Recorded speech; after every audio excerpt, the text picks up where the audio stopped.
Começa mais uma edição do JR 15 Minutos, o podcast da Record TV que aprofunda as notícias que mais mexem com a nossa vida. Histórias que parecem inacreditáveis de como a justiça, lenta demais, deixou de ser feita.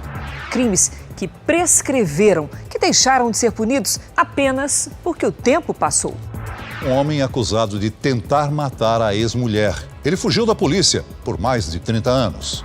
Absolvidos pelo Tempo é o nome da série especial de reportagens do Jornal da Record nesta semana. São histórias de crimes que prescreveram. Nesses casos, ninguém foi condenado por causa da demora no julgamento ou da dificuldade para localizar o acusado. Mas por que a prescrição penal existe? Há crimes que são imprescritíveis? E como diminuir a sensação de impunidade que fica entre os parentes das vítimas? O 15 Minutos de hoje conversa com Leonardo Pantaleão, advogado e professor de Direito Penal. Bem-vindo, doutor. Obrigado, um prazer poder participar desse podcast e espero poder contribuir, esclarecendo alguns desses temas que são realmente bastante interessantes e impactantes perante a sociedade. E quem nos acompanha nessa entrevista é a jornalista e produtora da série, Fernanda Camargo. Fernanda, bem-vinda aqui no podcast JR 15 Minutos. Na produção da reportagem, você entrou em contato com parentes de vítimas de crimes que prescreveram. Como foi para você essa experiência de ouvir essas histórias dramáticas? Oi, Celso, obrigada pelo convite, foi um prazer participar aqui do podcast. A produção dessa série ela foi muito interessante, porque quando a gente para ouvir essas famílias que estão enlutadas há 20, 22 anos, a gente tem a sensação de que o crime foi ontem, pelo fato da justiça não ter sido feita, pelo fato da pessoa não ter sido presa, não ter pago pelo crime que cometeu. Então é uma sensação, assim, muito diferente. A gente consegue sentir bem a emoção, a flor da pele, a gente consegue entrar na vida das pessoas e parece que para elas o tempo não passou. Doutor, antes de tudo, vamos entender o que é e como funciona a prescrição de um crime. A prescrição do crime, ela ocorre, em primeiro lugar, baseada em duas vertentes. E quais são essas duas vertentes? O decurso do tempo e a inércia do Estado, a inércia do poder público em eventualmente conseguir aplicar essa punição eventualmente ao autor de uma prática de uma infração penal. O que se busca com ela é não transformar essa perspectiva punicionista do Estado em alguma coisa perpétua. Então, a partir do momento em que há o cometimento do crime, necessariamente se inicia um relógio em desfavor do Estado e o Estado tem que, dentro do período estabelecido na lei, poder aplicar a pena. Muitas vezes, quando isso não acontece, você tem o aperfeiçoamento da prescrição e, consequentemente, a extinção da punibilidade daquele indivíduo que praticou aquela conduta. Fernanda, a nossa equipe conversou com parentes de um homem que foi assassinado pelo cunhado. O acusado segue foragido e a busca será encerrada? Nós conversamos com a família do Vicente, que foi assassinado pelo cunhado, Rialdo. O caso está prestes a prescrever. Então, assim que o crime for prescrito judicialmente falando, as buscas param. Para a investigação desse caso, a família deveria ter investido em atualização fotográfica, deveria ter mantido a investigação quente através da polícia, continuar com o advogado. A polícia faz o trabalho de buscas, mas é um caso que já tem 22 anos. Então, assim que o caso prescrever, as buscas param. Ainda tem um tempinho aí para tentar encontrar o Rialdo. Ele não tá lá enterrado, e aí ele tá fugindo numa boa, né? Por aí, deve estar se divertindo, dando risada, tomando cerveja, e ele tá enterrado. Doutor, como os advogados lidam com a dificuldade das famílias de entender essa possibilidade de prescrição? Esse é um tema bastante delicado. Muitas vezes a família, principalmente a família daquela pessoa que foi vítima de um determinado comportamento, ela fica muito frustrada, é muito complicado você colocar na cabeça dessas pessoas que a punição ela vai acabar não acontecendo por conta do decurso do tempo. Mas, por outro lado, esse relógio da prescrição, ele não é um relógio que ele corre ininterruptamente. São várias as hipóteses em que a suspensão da prescrição existe, ou seja, o prazo fica parado, ele não flui. Então, são situações que o direito pontua, onde o relógio zera e recomeça.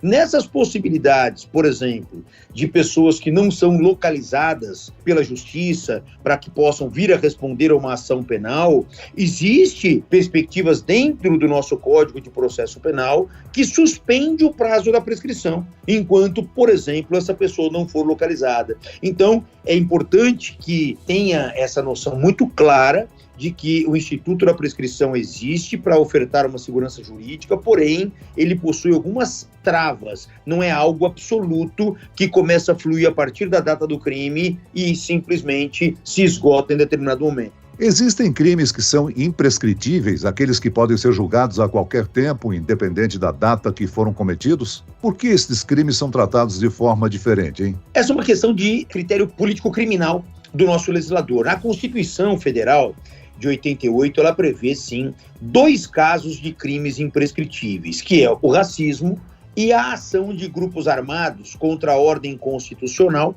e o Estado Democrático. Agora, mais recentemente, o Supremo Tribunal Federal também começa a entender que a injúria qualificada pelo racismo, por ela também se revestir dali dos mesmos elementos do racismo, ela poderia também entrar nesse rol da imprescritibilidade. Porém, pela Constituição Federal, são somente aqueles 2 primeiros crimes que eu mencionei. Esse princípio da prescrição penal é adotado em outros países? Porque muitas vezes nós vemos em filmes casos de crimes investigados décadas depois que geram punição. Há prescrição em países como Estados Unidos ou Inglaterra? A prescrição, ela é um instituto comum em vários países onde você tem um Estado democrático de direito. Então não é uma situação que alcança somente o direito brasileiro.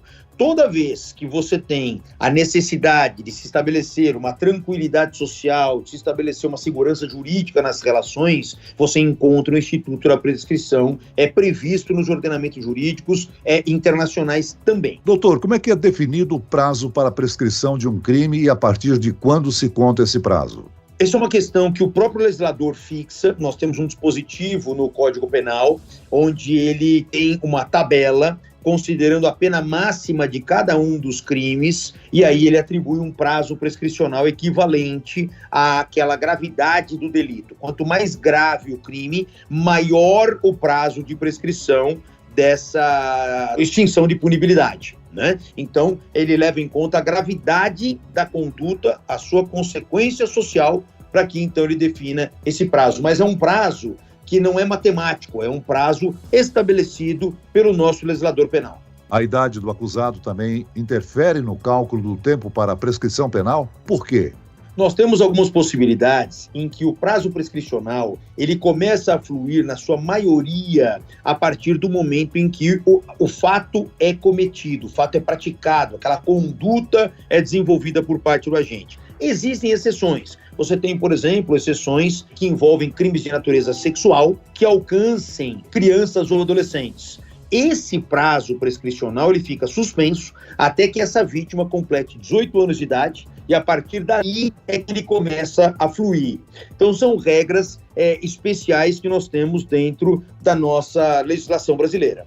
É possível interrupções na contagem da prescrição? Que efeitos isso causa ao processo? A prescrição ela sofre, sim, situações de interrupção e a partir do momento em que ela é interrompida, ela recomeça pelo seu prazo integral. Então nós temos, por exemplo, dentro do procedimento dos crimes que são processados perante o tribunal do júri, são os crimes dolosos contra a vida, você tem ali diversas etapas do processo em que esse prazo zera e recomeça sempre pelo prazo cheio toda vez que alcançar qualquer uma daquelas etapas previstas na legislação brasileira. Em muitos casos, a polícia não consegue localizar o suspeito por falta de informações e até mesmo fotos recentes do acusado. E por isso muitas famílias ficam sem respostas. A Ingrid, nossa repórter, foi até o interior de São Paulo conversar com um especialista em recursos de inteligência artificial em fotografias antigas. Ela levou a foto de um dos suspeitos citados na série. Doutor, o senhor acha que esse tipo de recursos poderia ajudar a polícia a localizar criminosos que estão foragidos há muito tempo? É uma possibilidade. Hoje a tecnologia, ela contribui muito para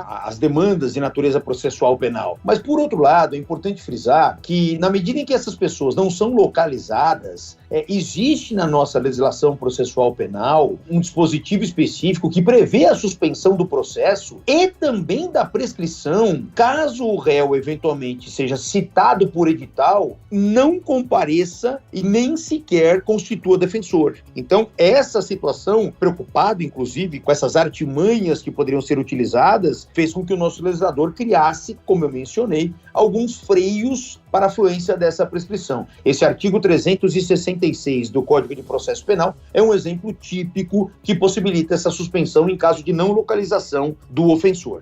Quais são as principais causas para não se conseguir punir alguém acusado de um crime? Deficiência na investigação pela polícia ou demora no processo judicial? Olha, nós temos aí uma conjuntura de fatores. Não dá para você delimitar como sendo uma só causa, ou é um problema no Poder Judiciário, ou é um problema nos órgãos de polícia judiciária. Nós temos, inegavelmente, um aparato público no que se refere a essas questões muito aquém da necessidade. Se você olhar, por exemplo, sob o enfoque da polícia judiciária, a estrutura, o aparelhamento da polícia judiciária, seja ela no âmbito estadual ou no âmbito federal, não é suficiente para atender o número de demandas que existem. Você tem também um problema não só de quantidade de funcionários públicos, de quantidade de policiais integrantes dessas carreiras, que é muito pouco perto daquilo que seria o necessário pela quantidade de crimes, e você também olhando sob o aspecto do Poder Judiciário, a mesma realidade se demonstra. Você tem um número enorme de processos para uma pequena quantidade de juízes proporcionalmente a essa quantidade de demandas.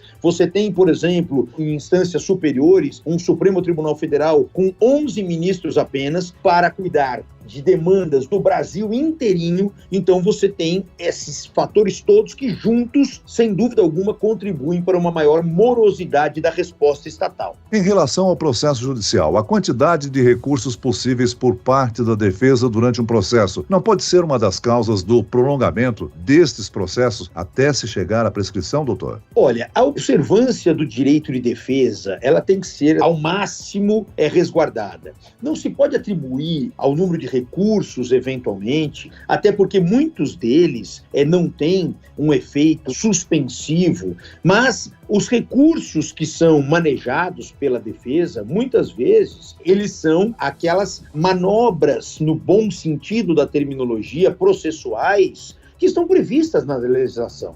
Então, o que, na verdade, atrapalha não é exatamente o recurso, é o tempo que esse recurso leva para ser julgado perante o Poder Judiciário. Então nós não estamos ali criticando, e nem se poderia fazer num Estado democrático, as possibilidades de defesa ou então que o acusado tem para poder desmantelar a ideia da sua responsabilidade criminal. O que precisa é um investimento maior no poder público para que esses recursos sejam apreciados de uma maneira mais rápida e não acabem contribuindo efetivamente para a ocorrência, por exemplo, de uma prescrição. Além do papel das autoridades, qualquer pessoa pode ajudar na prisão de pessoas foragidas, não é mesmo? Basta fazer uma ligação para a polícia. Sim, qualquer pessoa do povo pode contribuir com as forças policiais, sem dúvida alguma. A nossa legislação já permite com que qualquer civil, não precisa ser integrante de qualquer força policial, possa prender alguém em flagrante delito. Não sendo em flagrante delito, aí só com uma ordem judicial. Porém, nada impede de essa ordem judicial já existindo, ou seja,